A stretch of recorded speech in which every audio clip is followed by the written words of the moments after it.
রাসূল সাল্লাল্লাহু আলাইহি ওয়াসাল্লাম বলেছেন, যখন ঘুমোতে যাবা এই দোয়াটা পড়বা। দোয়াটা দেখেন কত চমৎকার, কিভাবে নিজেকে আল্লাহর কাছে সমর্পণ করবেন, সঁপে দিবেন। দেখেন রাসূল বলেন, তুমি এটা পড়বা, আল্লাহুম্মা ইন্নী আসলামতু ওয়াজহি ইলাইক। আল্লাহ, আমি আমার সত্তাকে আপনার দিকে সমর্পিত করলাম। ওয়া ফাওয়াদতু আমরি ইলাইক। আল্লাহ, আমি আমার সব কাজকে আপনার কাছে সুপর্দ করলাম। ওয়া আলজাতু যহরি ইলাইক। আল্লাহ, আমার পিঠকে আমি আপনার কাছে আশ্রয় রাখলাম। সুবহানাল্লাহ পড়বেন না? আমরা যখন ঘুমাই আমাদের পিঠটা বিছানার মধ্যে লাগাই না? আল্লাহ, আমার সত্তাকে আপনার কাছে আমি সমর্পিত করলাম। আল্লাহ, আমার সব কাজকে আপনার কাছে আমি সঁপে দিলাম। আল্লাহ, আমার পিঠটাকে আপনার কাছে আমি আমানত রাখলাম। লা মালজা ওয়া লা মানজা মিনকা ইল্লা ইলাইক। আল্লাহ, আপনি ছাড়া আশ্রয় দেওয়ার কেউ নাই। আল্লাহ, আপনি ছাড়া আমাদের মুক্তি দেওয়ার কেউ নাই।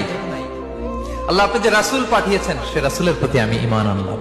আল্লাহ, যে কিতাব আপনি আসমান থেকে পাঠিয়েছেন ওই কিতাবের উপর আমি ঈমান আনলাম। সুবহানাল্লাহ পড়েন।